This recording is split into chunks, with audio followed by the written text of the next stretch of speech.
Sa nakaraang video nakilala natin ang bida na si Sojun, reincarnated bilang isang baby na ang pangarap ay maging isang superstar. Nakakagulat na naalala pa nito ang mga naging buhay niya at dahil doon ay nakakuha siya ng items na makakatulong sa present life niya. Ipinamalas ng ating bida ang nagagawa ng fairy's wand na nagbibigay atensyon, at kung sino man makakita ng aksyon niya ay gagayahin siya. Dahil nga sa kakayahan na yun ay ginaya siya ng mga baby, at nagkaroon ng ganang kumain ang mga ito. Pero bago natin ipagpatuloy ang istorya, shoutout muna sa inyong mga nanood ng nauna nating episode. Lalong-lalo na sa ating mga Senpai tier members. Maraming salamat sa solid nyong suporta. Balik sa kwento, makalipas ang 2 linggo, masayang binalita ng mommy ni Ji-yeon sa ina ng bida, na pinuri daw sila sa hospital dahil sa progress ng anak nito na ngayon ay magana ng kumain. Kaya naman sobra ang pasasalamat niya.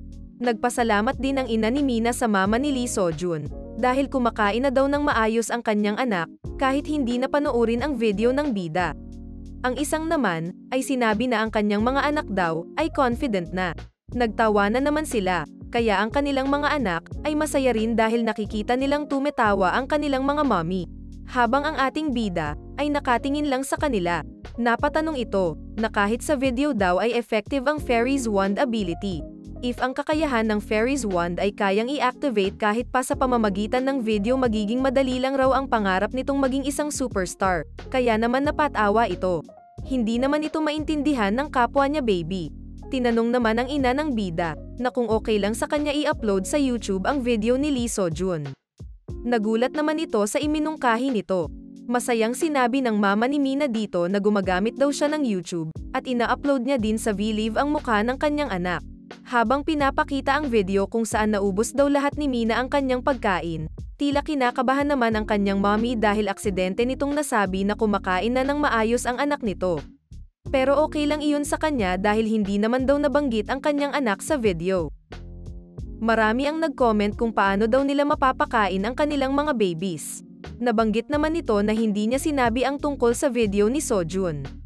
At sa ngayon, nililista niya daw ang formula brand at mga food recipes na kinakain ng kanyang anak.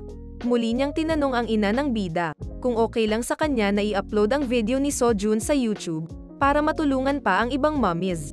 Napaisip naman ito, ang mukha daw ng anak nito ay makikilala, kaya naman okay lang ba daw iyon? Kung nakapagsasalita lang daw si Sojun, ay tatanungin niya ito. Kaya naman tumingin siya sa kanyang anak at napansing busy itong paglalaro. Ang bida ay gumagawa ng magic circle gamit ang laruan niya. Sagot naman nito na sasabihin muna daw niya sa kanyang asawa ang tungkol dito. Hindi naman daw kailangang gawin ng mommy ng bida ito, kaya pag-isipan na lang muna daw niya bago magdesisyon, sabi ng ina ni Mina.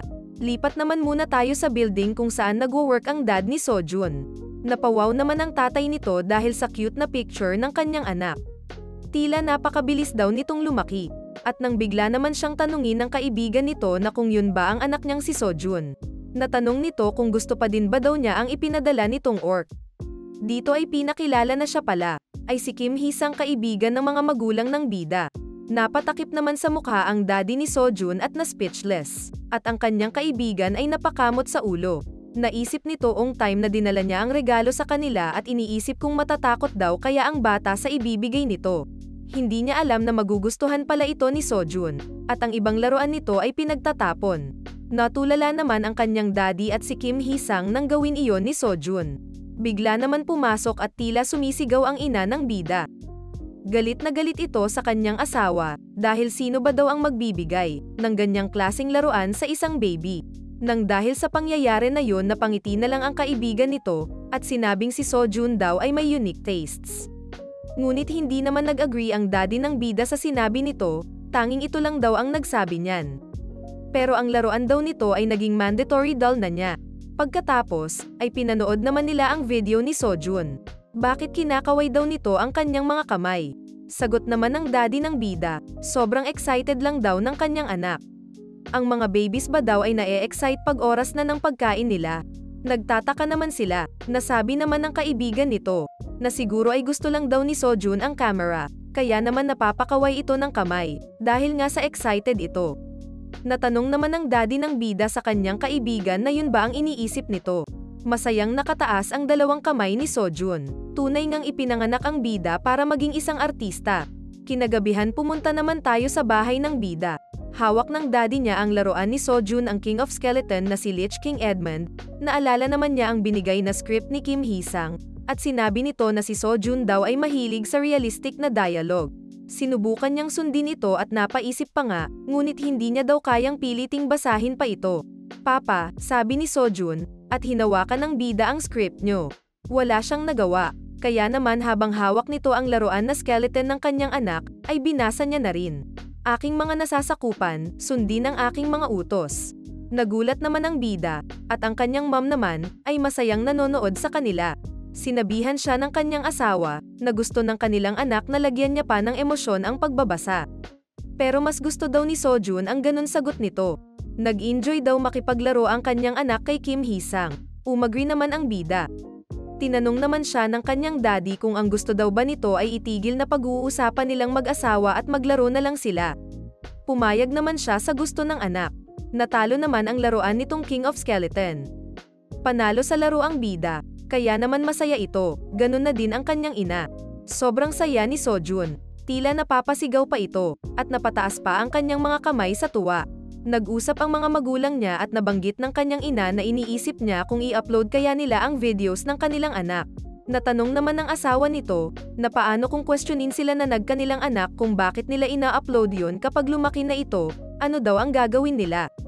Inimagine nito ang magiging reaksyon ng kanilang anak sa future. Pahabol pa nito, pero video lang naman nung baby pa. Sa oras na masabi daw iyon ni Sojun, ay nakakalimutan na ito ng mga tao. Pero hindi pa din sure ang asawa nito. Naalala naman niya ang sinabi ng kanyang kaibigan, na baka mahilig sa camera ang anak nito kaya kamakaway kapag tinatapatan ng camera. Napaisip naman ang nanay ng bida. Ginaya niya naman ang anak niya at in-explain na kapag nakain daw si Sojun ay kalmado lang. Pero kapag nasa harap na siya ng camera at nire-record ay nagiging excited ito at tila kinakaway pa ang mga kamay habang nakataas. Pero naisip ni Sojun na kailangan lang daw niyang i-shake ang arms para gamitin ang Fairies Wand. Napatanong naman ang mom nito kung nasa sabik ba daw si Sojun pag nalaman nitong may camera. Kanina daw kasi ito ay parang nagrereklamo na hindi maganda ang acting ng kanyang daddy, paliwanag niya dito. Sabay naman nagsabi ng aang magulang ng bida na parang may na-realize. Habang nag-uusap naman sila, biglang itinanong kay Lee Min-jun ng asawa, kung bakit nagulat ito sa kanyang sinabi. Naisip kasi nito na hindi niya masyadong naiisip ang sinasabi niya pero tila ang anak daw nila ay napakahusay. Paano daw nalaman ni Sojun na awkward ang kanyang acting? Hindi pa daw nito naiintindihan ang mga naririnig niya. Nasabi naman sa isip ng ating bida na naintindihan niya ang lahat. Kinarga naman nito si Sojun. At proud na sinabing hindi ba daw totally genius ito. Nag-agree naman ang asawa niya na ang kanilang anak ay parang isang genius. Pahabol naman itong tanong, kung kailangan ba daw nilang isali sa acting workshop ito. Naalala naman ng ina ni Sojun na hindi iyon ang issue, at naitanong sa asawa, na kung ganon, ay okay lang daw na i-upload sa YouTube ang videos ng kanilang anak. Yumoki naman ito dahil narinig niyang nahihirapan silang pakainin si Ji-yoon. Kung makakatulong daw ito sa iba then good thing yun. Pagtapos mag-usap ng parents ni Sojun, ay tinext kaagad ng kanyang mom ang mommy ni Ji-yoon upang sabihin na pumayag na ang asawa nito, na i-upload sa YouTube, ni hindi naman makapaniwala ito. Habang hawak nito ang kanyang cellphone, sinabihan siya na dapat na ay dadagdag daw nito ang English title, Korean title, at ang channel name kapag nag-upload. Nakatulog naman si Sojun habang karga ito ng kanyang daddy. Sinuggest niya kung bakit hindi Sojun na lang ang i-title or Jun ang iPangalan sa channel. Yumoki naman sila sa idea na yun kaya ginawa na nila ang channel ng anak. Napatanong siya kung masyado bang simple yung napili nilang Jun. Binalita niya naman sa kaibigan, na nakapag-upload na ito at ang pangalan ng channel ay Jun at parehas lang daw ang mga videos na sinend niya noon. Ang baby formula version at baby food version. Sobra namang nagpapasalamat ang mommy ni Ji-yoon at sinabing i-share niya din ito sa iba.